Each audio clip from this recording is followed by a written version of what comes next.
Bonsoir à tous, bienvenue sur Polynésie. La première, voici les titres que nous allons développer dans ce journal. Des peines de 1 mois à 3 ans de prison requises contre les 8 prévenus d'une affaire de séquestration sur fond de trafic d'ice. Nous ferons le point. La grippe est toujours là. 10 semaines qu'elle sévit dans nos îles. 5 décès ont été enregistrés depuis le début de l'épidémie. Ça y est, les premiers partis déposent leur liste. Heyoura Les Verts a ouvert le bal ce matin. Nous verrons justement que les associations environnementales ont de nombreuses attentes pour ces territoriales. Ce soir, il sera question des Tuamotu de l'Est et des Gambiers avec nos invités. Anna Flores, maire déléguée de Takume et Raroia, a intégré la liste du Tapura Huiratira. Elle sera notre première invitée. Notre deuxième invitée sera Rereata Scholarman. Elle fait partie du bureau du tout nouveau parti Yaura Tenun'a. Et puis nous ferons le point sur la course de pirogue qui lance la saison. La marathon première Va'a, c'est samedi. Tous les regards seront tournés vers le top 20 et le top 40. 8 prévenus comparaissent au tribunal correctionnel dans une affaire de séquestration sur fond de trafic d'ice. Plusieurs motifs sont évoqués, outre l'enlèvement et la séquestration, l'offre ou la cession non autorisée de stupéfiants, le vol aggravé et la participation à une association de malfaiteurs. Un dossier pour lequel la jeune compagne du dealer arnaqueur s'est portée partie civile. Caroline Fary, Jérôme. La jeune Charlotte a-t-elle été séquestrée ou a-t-elle suivi de son plein gré des acheteurs d'ice victimes d'une arnaque à l'acide citrique et bien décidée à faire pression sur le dealer, son compagnon? C'est tout l'enjeu de ce procès. Pour l'une des avocates de la défense, rien ne prouve l'enlèvement. C'est extrêmement ambigu de reporter cette peur qu'elle a eue sans menace physique, sans coup, sans le moindre geste à son égard inconvenant. Avec elle-même qui ouvre la porte de la voiture et qui s'y installe. C'est compliqué de dire qu'elle a été arrêtée, c'est compliqué de dire qu'elle a été enlevée et c'est compliqué de dire qu'elle a été séquestrée. Les faits remontent à janvier 2022. Les acheteurs floués débarquent chez Charlotte, elle-même consommatrice. Elle affirme avoir suivi ses ravisseurs présumés pour récupérer l'ordinateur qu'ils ont embarqué. Durant l'audience, elle sera interrogée par les nombreux avocats de la défense. Ils essaient de faire porter en fait sur le dos de cette petite victime de 20 ans à l'époque la responsabilité d'une dizaine d'autres prévenus. C'est du gros n'importe quoi.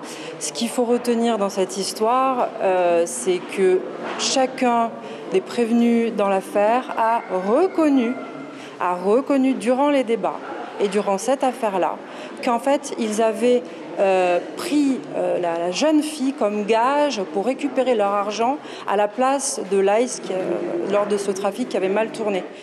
La présumée séquestration aura duré en tout et pour tout 3 heures. Les prévenus encourent jusqu'à 5 ans de prison. Et la procureure a requis des peines allant de 1 mois à 3 ans de prison pour les prévenus.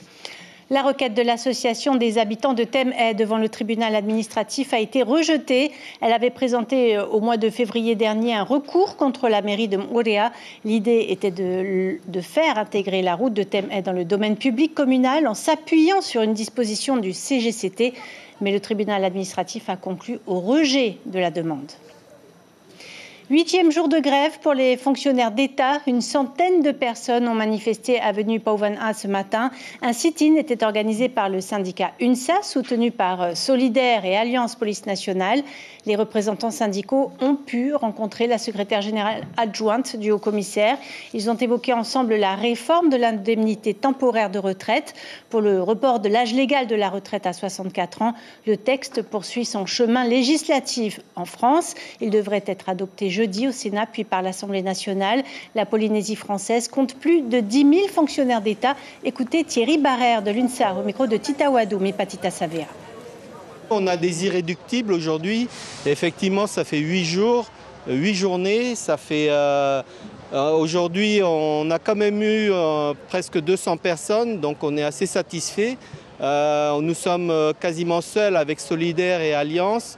Donc on a aussi des endroits où on a appelé à la grève différemment, puisqu'on en a sur Travo et sur Moorea, et puis à Reyatea ou Turoa. On a essayé de décentraliser le mouvement. Santé maintenant, 10 semaines que la grippe sévit sur notre territoire avec 5 décès enregistrés depuis le début de l'épidémie. Le bureau de veille sanitaire surveille de près l'épidémie qui ne semble pas faiblir. On fait le point avec Chiquita Teiva et Patita Savera. Fièvre, courbatures, mal de gorge, la Polynésie enregistre déjà 5 décès liés à la grippe saisonnière depuis début janvier. Le bureau de veille sanitaire qui scrute attentivement les chiffres venant des médecins s'attendait à une décroissance de la maladie, mais ce n'est pas le cas. L'épidémie a bien monté au fur et à mesure de cette semaine et maintenant nous avons atteint un plateau où on voit en moyenne 10 à 15 personnes qui sont hospitalisées chaque semaine pour la grippe. On espère qu'on va entrer en phase descendante bientôt, mais pour l'instant nous sommes toujours sur un plateau. Les personnes décédées, dont une d'une vingtaine d'années, sont toujours des patients fragiles, asthmatiques ou alors sujets à des maladies cardiovasculaires. Alors comment distinguer la grippe d'une simple rhinopharyngite ? Le virus de la grippe, qui s'appelle influenza, est vraiment un virus qui donne une maladie qui est relativement sérieuse. Même pour les gens qui sont actifs, ils peuvent avoir un arrêt maladie pour quelques jours parce que ça les prend quand même fort. En général, ça commence par une fièvre, donc on a la fièvre quand même marquée, avec des courbatures, un peu mal partout, et après des symptômes respiratoires comme de la toux ou un mal à la gorge.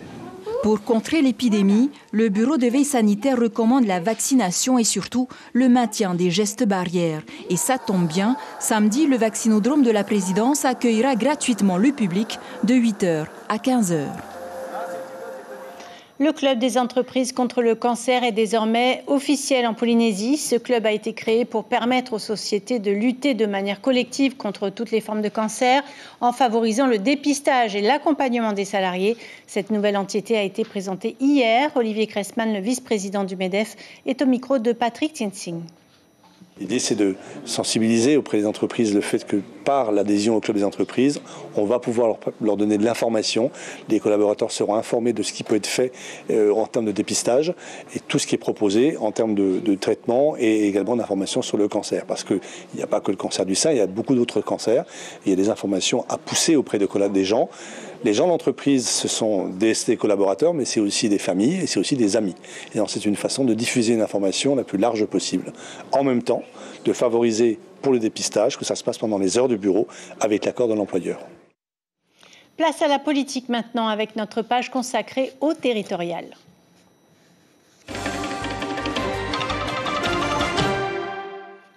C'est le premier parti politique à faire le pas pour ces territoriales. Heïoura Les Verts a officiellement déposé sa liste au Haut-Commissariat ce matin. Jackie Briand est sans surprise la tête de liste du parti écologiste. Il a misé sur 4 femmes et 4 hommes pour conduire les 8 sections des 5 archipels. Il explique à Heipoua Tewira et Marcel Bonneau comment les candidats ont été choisis. Nous ne voulons pas faire d'une liste des professionnels de la politique où vous avez sur 42 communes, 48 communes, 30 maires. Ce n'est pas une élection de défilé de Miss de maire. On est dans une logique qui est de dire nous, on souhaite apporter autre chose que des professionnels de la politique. Et c'est pour ça que les visages que vous allez avoir, ce sont des personnes. Quelques-unes sont connues dans leur domaine, dans l'éducation par exemple, Maxime dans l'agriculture, il y en a qui sont connus dans l'artisanat. Mais c'est la diversité de la Polynésie aussi. Et cette diversité, on doit la retrouver à l'Assemblée. Ça ne peut pas être des professionnels que sont les maires. Il faut arrêter de croire qu'on ne peut pas être élu à l'Assemblée si on n'est pas maire. Les partis politiques ont jusqu'au 20 mars pour déposer leur liste. C'est la première fois que Heïoura Les Verts se lance seul dans la course au territorial. La protection de l'environnement doit être pour les Verts polynésiens un enjeu qui dépasse le clivage autonomie-indépendance. Les associations attendent beaucoup des futurs élus. Lucille Guichet, Hayata Buluk, Marcel Bonneau. C'est jour de ramassage pour l'association Mama Natura. Aux abords de la rivière de la Mission à Papeete, des bouteilles, des écrans ou encore des batteries de véhicules. Chaque semaine, ces bénévoles nettoient les communes de Tahiti et Moorea. En 2 ans, ils ont déjà ramassé 47 tonnes de détritus. Voilà ce que les poissons vont manger, les tortues. Aujourd'hui, l'association invite les élus à se mobiliser. qui voient de leurs propres yeux que c'est grave, parce que ça fait du mal à la biodiversité, à nos écosystèmes, et que tous ces déchets, si on ne les ramasse pas, ils vont forcément finir dans nos océans. Ils vont se décomposer, ensuite les poissons vont les manger et nous on va manger le poisson, donc on donne du poisson à nos enfants qui est bourré de plastique, de microplastique. Ils sont intéressés par d'autres sujets, l'économie, la santé, tout ça, mais surtout avec la crise qu'on vient de passer. Mais l'écologie est passée au second plan, hein, ça c'est clair. La Fédération des associations de protection de l'environnement a adressé un questionnaire sur les enjeux environnementaux aux candidats en lice. Parmi les urgences écologiques, la gestion des déchets, la protection des ressources ou encore l'adaptation au changement climatique. Inscrire absolument le développement économique du pays dans un développement durable qui tienne compte de tout le monde, de toutes les couches sociales, qui tienne compte du primaire, du secondaire et toutes ces choses. Faire en sorte qu'effectivement, tous les développements qu'on va faire, que ce soit dans la mer ou sur terre, qu'on ait plus des ressources qui vont encore être disponibles pour nos enfants, nos petits-enfants et les personnes qui viennent après. La Polynésie compte plusieurs centaines d'espèces menacées, un littoral malmené et une grande dépendance aux énergies fossiles. Proportionnellement au nombre d'habitants, le pays reste parmi les plus gros émetteurs de CO2, au-dessus des normes maximales préconisées. Bonsoir Anna Flores, bienvenue. Vous représentez ce soir le Tapura Huiratira. Vous êtes 3e sur la liste des Tuamotu de l'Est Gambier. On vient de le voir, les associations de protection de l'environnement sont inquiètes. L'écologie n'est pas assez prise en compte dans les programmes des politiques. À Takume Ujaruya, est-ce que l'environnement fait partie de vos priorités? Tout à fait, bonsoir Sibelle, tout à fait. À Raroya Takume, je parle pas que de Raroya et Takume, mais sur toutes les Tuamotu de l'Est, c'est notre priorité. C'est l'économie et puis par rapport aux déchets, au développement, pour l'élimination de nos déchets. C'est notre priorité. Aujourd'hui, comment ça se passe concrètement sur ces atolls pour l'élimination des déchets, la gestion des déchets? Donc, quelques îles ont commencé pour l'élimination des déchets. Par contre, chez nous, à Raroya, nous avons besoin du gouvernement. De quelle manière, en fait, les déchets sont exportés du côté de Tahiti ou ils sont incinérés Par rapport à Raroya Takume, je pense qu'à Makemo aussi, notre commune mère, pour l'instant, le déchet n'a pas encore été... Ça la reste plupart encore du temps, c'est incinéré. Donc, c'est un très, très, très gros problème dans nos îles. En travaillant avec le gouvernement, ça peut se le faire. Puisque, pour l'instant, ils ont commencé à faire des tris pour les déchets... qui sont dans nos îles des Tuamotu de l'Est. Le Tapura fait un bilan plutôt positif de son action environnementale. Édouard Fritsch a évoqué le nettoyage des lagons perlicoles. Vous avez assisté, vous, au nettoyage de cordages, de collecteurs, de bouées ou de grillages utilisés par les fermes perlières? Oui. Nous avons commencé surtout à Takume et Raroya, c'est surtout pour l'instant Makemo, mais Takume et Raroya, Katiu, c'est les ressources de la population. Mais là, nous avons vu qu'il y a eu le reçu des... Il y a de la pollution au niveau des lagons. Oui, il y a des pollutions. Ça, on ne peut pas le cacher. Vous ne pouvez pas le nier. On ne peut pas le nier et que nous voulions le nettoyage de valoriser nos lagons, de bien nettoyer les lagons pour pouvoir les faire valoriser. Alors, parmi les nombreux atolls des Tuamotu de l'Est, l'atoll de Ho, ancienne base arrière du CEP, un projet aquacole chinois devait y voir le jour. Finalement, c'est une compagnie du RSMA qui s'est installée à Ho. Vous regrettez, vous, que le projet n'ait pas vu le jour? Bon, pour nous, le projet aquacole, c'est vrai que ça permet aux populations de Tuamotu de l'Est avoir du travail, mais pour l'instant, ça y est, les permis sont tombés, on n'en parle plus de cette aquacole. Vous avez fait une croix sur ce projet? C'est terminé, ce projet n'aura pas lieu? c'est terminé. Ce projet-là, il n'aura pas lieu, c'est fini. On n'en parle plus là-dessus. Donc, il y a le RSMA sur Haut. C'est une bonne chose qu'il y ait le RSMA, comme les enfants de Tuamotu de l'Est peuvent aller sur Haut. Quels sont les secteurs de l'économie que vous souhaiteriez développer au Tuamotu et au Gambier? Le secteur qu'on veut développer au Tuamotu, c'est le coco, le copra, le coco, hein. Et puis la perle, parce que les Tuamotu vivent de la perle et du coco. Ça reste un secteur majeur. Vous représentez aussi les Gambiers ce soir. Les femmes de l'association 193 réclament une étude sur les maladies transgénérationnelles. Vous serez leur porte-parole à l'Assemblée? Si je suis élue, oui. Parce que moi-même, je suis atteinte de cette maladie. Rarouia est loin du tout. Je suis la première sur Rarouia qui a eu cette maladie. Donc c'est un sujet qui vous tient à cœur et vous vous posez des questions. Et on se pose la question. Moi-même, je me pose la question parce que par rapport à ma maladie. À l'origine de votre maladie. Voilà. Un grand merci Anna Flores d'avoir accepté notre invitation ce soir. Aruru. On reste au Tuamotu de l'Est et on se dirige un peu plus à l'Est, justement, situé à 19 km de Haut et à 875 km de Tahiti. Amanu est l'exemple typique de la situation géographique particulière de la Polynésie française, un isolement auquel les habitants font face comme ils le peuvent. Et pour eux, l'élection à venir est une tribune inespérée. Ignacio Raveino, Jacques Damour.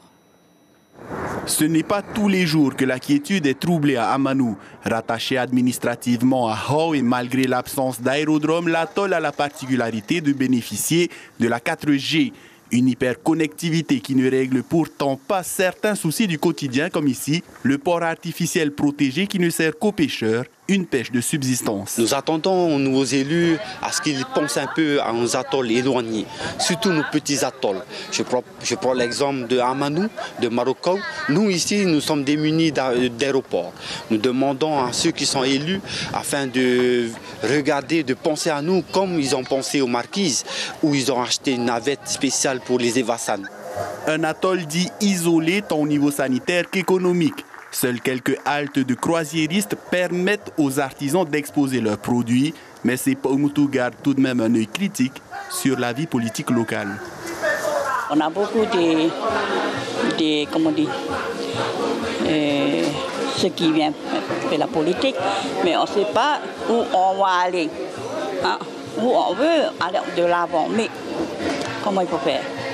Faut pas, nous, on pense à eux de faire ça et eux ne pensent pas à nous.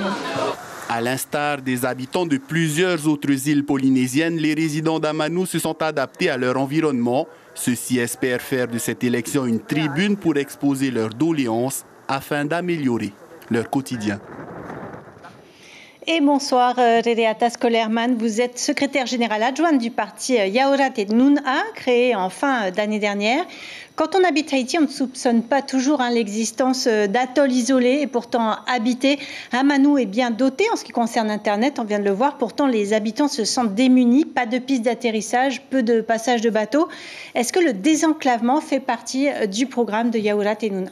Alors, Sibelle, avant de vous répondre, je souhaiterais vous remercier de nous recevoir, le parti Yaorat et Nuna, ce soir. Et je salue toute notre population qui nous regarde ou qui nous écoute via les ondes de radio. Alors, effectivement, le désenclavement fait partie de notre programme. Nous pensons qu'il est important que chaque île puisse décider de ce qu'il y a de mieux pour leur développement. Parce que nous ne sommes pas là où ils sont, nous ne voyons pas, nous ne vivons pas ce qu'ils vivent.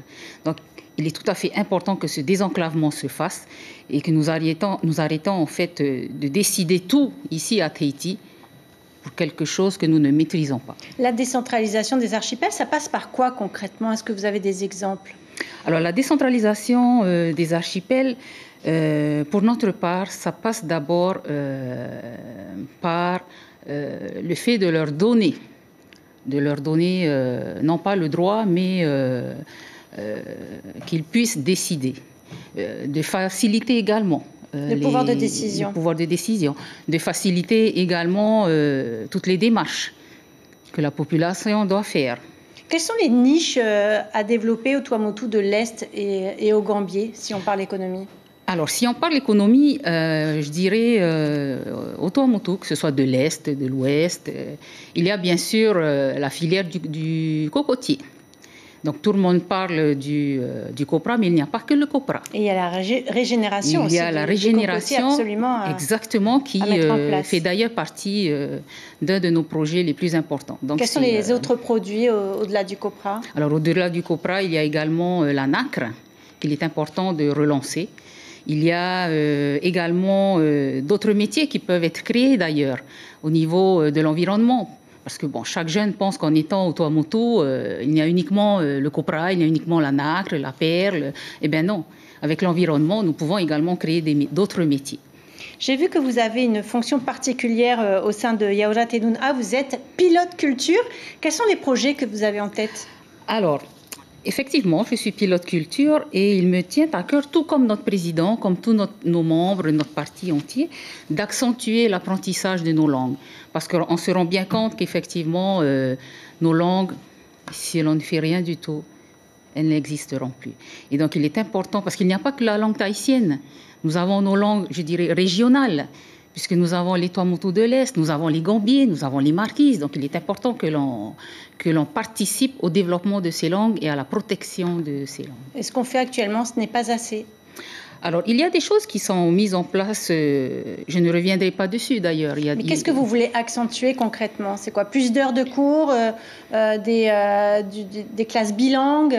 Alors, le système éducatif devrait être revu. Et donc, nous expliquerons ça lorsque notre programme sera présenté. C'est vrai que votre programme n'a pas encore été dévoilé. Exactement. Un mot sur les retraites. On a vu la 8e mobilisation des fonctionnaires d'État ce matin. Le sénateur Teva Rohfritsch vient de voter pour la retraite à 64 ans au Sénat. Vous soutenez son choix? Alors, nous sommes tous d'accord avec lui. Nous avons entièrement confiance en lui. À ce sujet, je laisserai bien sûr notre président répondre et s'exprimer.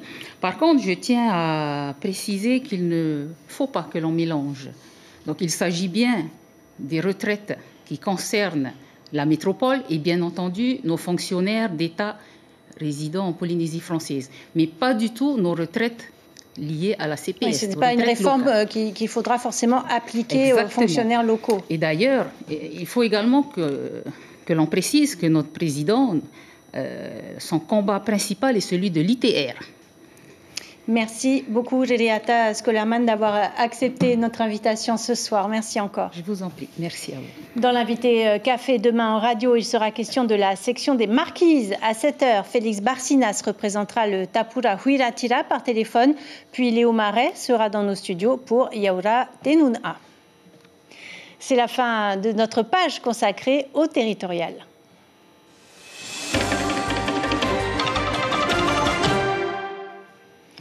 La préparation à l'accouchement peut également se faire aux Marquises. Quelques semaines avant de mettre leurs enfants au monde, les futures mamans éprouvent le besoin d'obtenir des réponses à leurs interrogations et leurs doutes, se familiariser avec les positions à adopter, soulager les douleurs, mieux respirer. Pour en savoir plus, des séances ont été mises en place tous les mardis à Nukuhiva. Certains papas viennent assister aux séances. Écoutez Teiki Terorotua au micro de Marie Curva. Je viens pour apprendre, pour accompagner ma femme dans cette épreuve et puis apprendre les gestes, apprendre les risques que je peux faire pour faciliter le travail. Justement. On a appris quelques gestes pour justement aider le bébé à se placer pendant les contractions, pour décontracter madame, pour l'étirer. Voilà.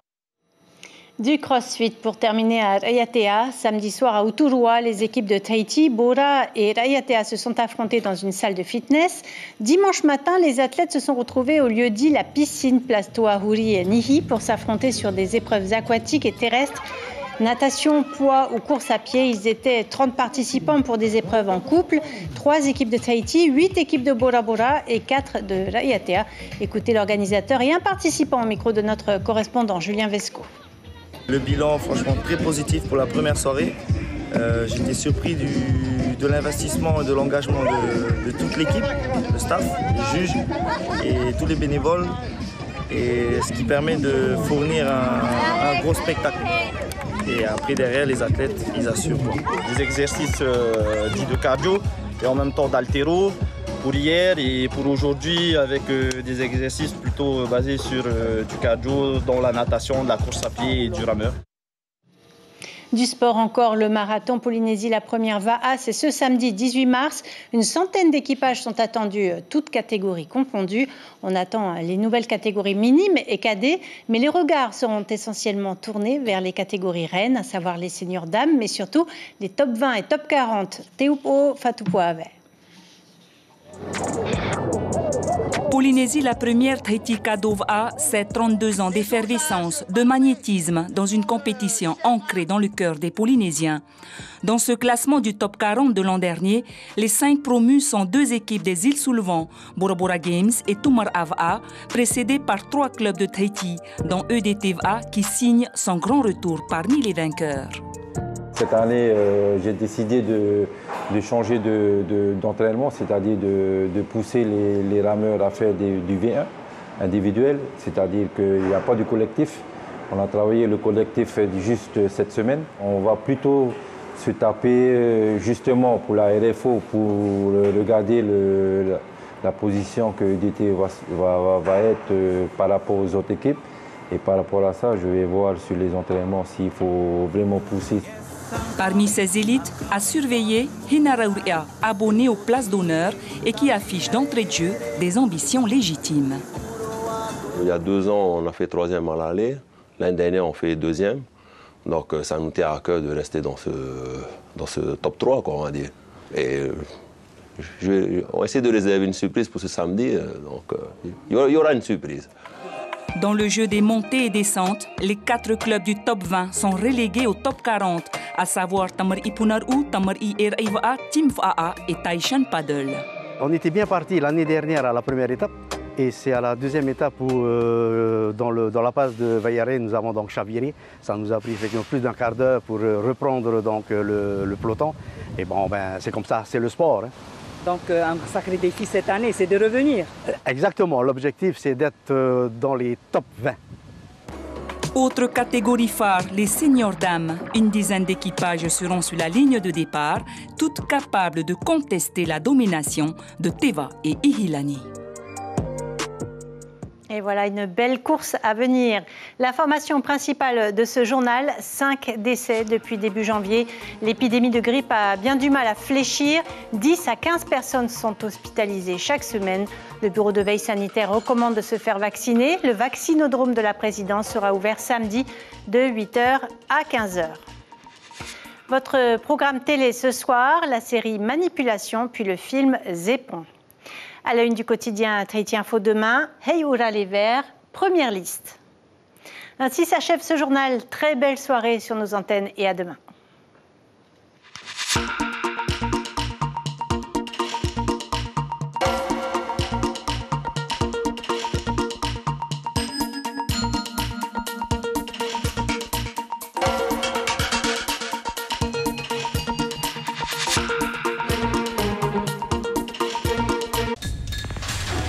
L'information en continu sur Polynésie la première, Internet et réseaux sociaux.